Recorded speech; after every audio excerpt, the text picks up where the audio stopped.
Engage. For f of x equals x squared minus x, let's find out what f of x plus h entails for this function.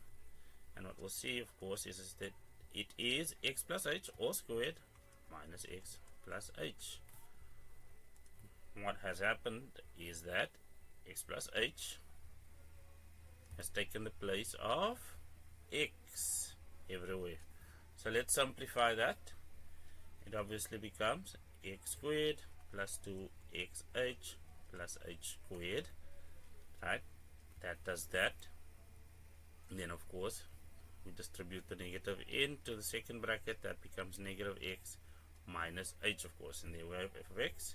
Of course, the first principle formula wants us to subtract f of x, and we might as well do that over here. So we'll have the x squared over there, and then of course minus x.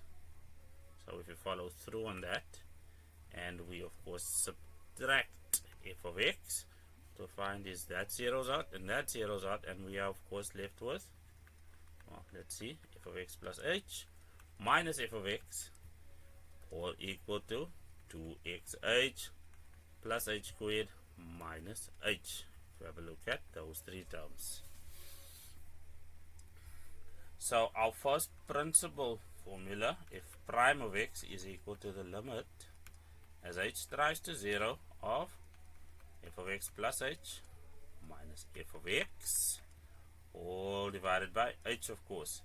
And there's no need to calculate this because, well, we already did that. So let's just continue on and realize that it's 2xh plus h squared minus h being divided by h within the limit. Of course, we continue on simply by factorizing our common factor h out of the numerator like this. Of course, this is equal to the limit as h strives to 0, as we said, factorizing, and we'll be left with a 2x and h there, and minus 1, of course.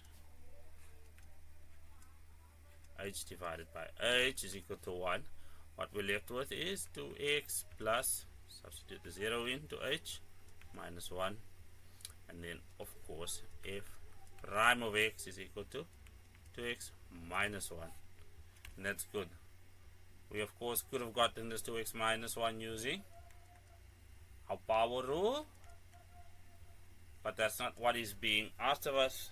We are specifically asked to do this from first principles with these examples, so this can merely be used as a check. Ladies and gentlemen,